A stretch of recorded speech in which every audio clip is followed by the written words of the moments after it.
baadaye tukawa na broad based government. Sijui kama unala kufurahia na broad based government, kwa sababu rais alisema nataka broad based government inisaidie kutekeleza yale ambayo mimi kama rais na agenda yangu nilikuwa nayo katika nchi ya Kenya.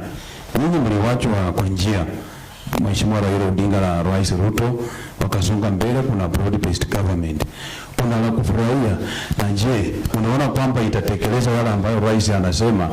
Alafu la pili, wewe umekuwa bunge za uko nyuma na bunge ya sasa hivi. Alafu la tatu, una lolote la kufurahia katika hii serikali ya Kenya Kwanza? Okay, naanza pengine nianze tu na broad base, na nilikuwa Lydia alikuwa amesema tukazungumza juu ya hiyo kiasi.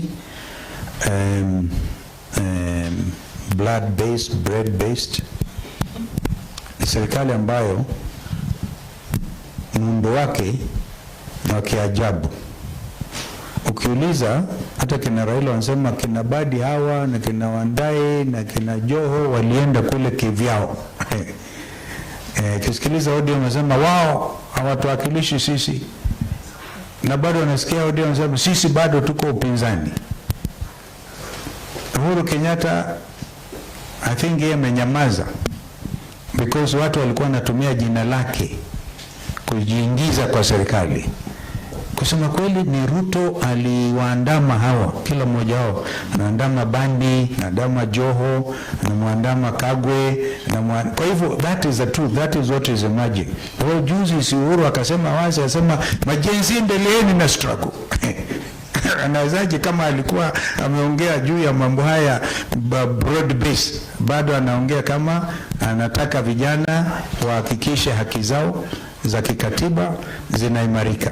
Kwa hivyo hiyo ni muundo wa serikali ambao julikani, na hii muundo mwenyewe tukianzisha vile umesema muundo mpya wa coalition yetu ambao tunaiunda, na tunangojea tu baada ya matokeo ya Addis Ababa ndio tuone kama wenzetu wa ODM watakuwa pamoja nasi vile vile kwa muundo mpya. Kwa tunajua watu kama Ososi, watu kama Sifuna, wao wamekataa mambo ya kuingia kule.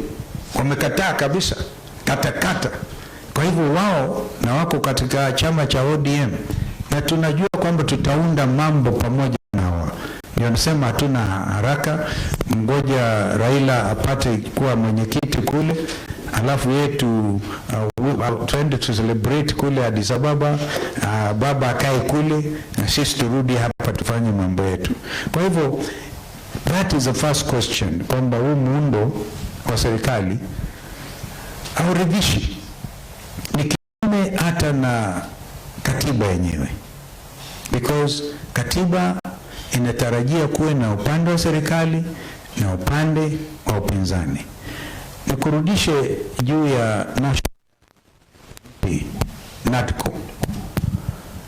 Unajua mimi nilienda pale, Raila alikuwa ameniuliza, Ruto akamuuliza Kimani Ichung'wah, tukasikiliza, tulikuwa hapa Bomas kwa kipindi kirefu, tukatoa a very important report.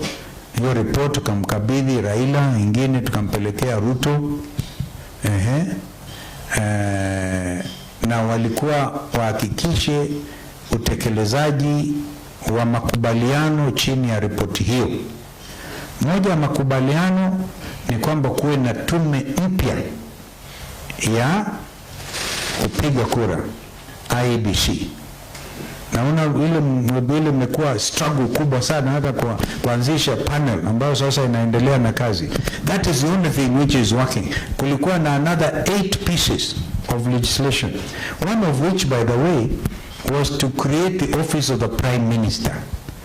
My friend Madivi D by now would be Prime Minister, lakini sasa bado yeye ni chief something, chief cabinet, juu hiyo very long title ambayo yenyewe haina foundation hata kikatiba. So the other things chini ya mambo haya yote ni walisema high cost of living ni mambo yao, ndio wenye mamlaka, tusiingilie hiyo. Lakini tulisema integrity of political parties, Because Ruto alikuwa na msimamo wa kunyakua, anasema Jubilee ni yake, na yeye bado ako kwa UDA na bado anaonea wivu chama cha Jubilee. Hiyo tukazungumza juu ya mambo kama hayo. Bado Jubilee wako kwa mahakama wakijitetea, ukijaribu kuona kama bado watakubaliwa coexist kama a political party. Na kulikuwa pia na hiyo mambo ya CDF, mambo ya GAF na vitu kama hivyo. So hiyo all of that is gathering dust. Wangekuwa bunge lenyewe, wangekuwa wameliuliza kuhakikisha kwamba wanapitisha mambo yao. Hawaamini because the spirit is there. Without political good faith, mambo haya hawezi kufanyika. So because of the absence of political faith, good faith, ndio mambo ya NADCO sasa imekwama. So where are we? Bunge ndio hiyo mchanganyiko. Mohamed is supposed to be the minority leader upande wa Azimio la Umoja One Kenya Coalition, lakini yeye is the choir lead choir master ya kuimbia choir ya Ruto. Alright? So unaona that kind of confusion. And hapo awali nilikuwa nimezungumza juu ya mambo ya mahakama zetu na juu ya bunge. One time nilikuwa nikidhani rafiki yangu Weta atafikiria aswa baada ya mambo ya Gen Z kudhuru parliament. Walizuru parliament. Walipozuru parliament haijakuwa the same. Na Wakenya wengi wanangojea. Wakati huo mimi nilikuwa hata ingaje Wetali nikasirikia niliposema angewachilia maneno na kuvunjilia mbali hiyo bunge because it's been impeached. Sasa wanaendelea tu na aina fulani ya bunge. Complicated na impeachment vile vile. Sasa wanajaribu kutoa huyu sijui kamati gani, wasema huyu ni supporter wa Rigiji, toa hiyo kamati, huyu ni nini. They are so confused. This is why, in my view, and I've served as member of parliament, bila interruption for 28 years. I think I was the longest serving member of parliament. And kama hatungekuwa tumetoa that recommendation, if you are running for president or deputy president, you can't run for MP. And that was a mistake we made. Because now we'll be operating properly as opposition in parliament. Badala ya kukabidhi kina Junet na wale wenzake mamlaka ambao bila wasi, bila kusema mengi na walemea. Hiyo bunge, naona uchaguzi utakapoitishwa watashangaa sana. I think more than 80%, 90% wataenda nyumbani. And that is also, by the way, attrition rate inakuwa namna hiyo. Lakini ndio sasa there is so much confusion about it.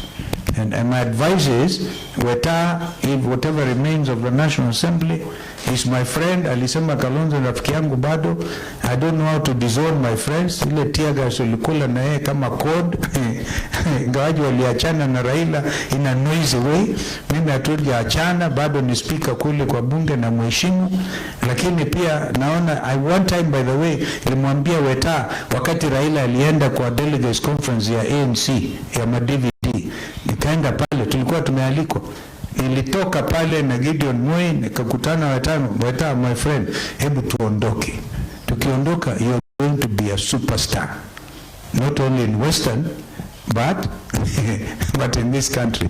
Weta aliangalia nyuma akawa kama yule bibi a lot. Nakumbuka, akaingia na tangu huko, no problem. These are all brothers wetu. Lakini wananchi, maslahi ya wananchi, kuna wale ambao sasa watailinda. Na hawa ni hiyo, that generation ya Natembea, Governor Natembea, my brother Eugene Wamalwa, kina Sifuna, kina PLO, my friend Salasia. Kuna statement mheshimiwa umesema ya kwamba tunangojea tuone AU matokeo Mheshimiwa Raila Odinga, alafu tuone what next. Kidogo naona ni kama bado mnategemea Mheshimiwa Raila Odinga. No. Ni chama cha ODM. Chama cha ODM ndio ambacho tuko na haja naye. You heard me nikisema I respect a lot Senator Ososi, I respect a lot. Hawa ni watoto kutoka Ingo, sio? Na wale wajumbe wengine ambao waliingia na chama cha ODM.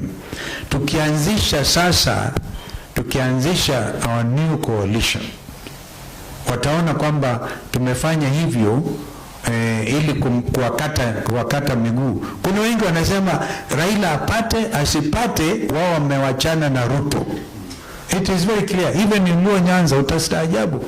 Kina Kaluma hao ambao wanaimba namna hiyo, utaona vile watarudi kwa muungano.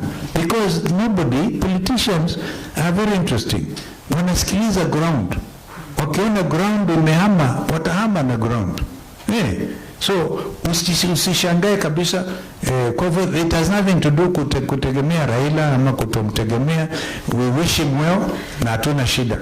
Lakini we want a coalition ambayo itajumuisha wenzetu wa ODM wakitaka, kama hawataki sisi tutasonga mbele. Mheshimiwa Kalonzo Musyoka, tukimalizia, uliahidi wa Kenya kwamba utafanya inquiry kwa mambo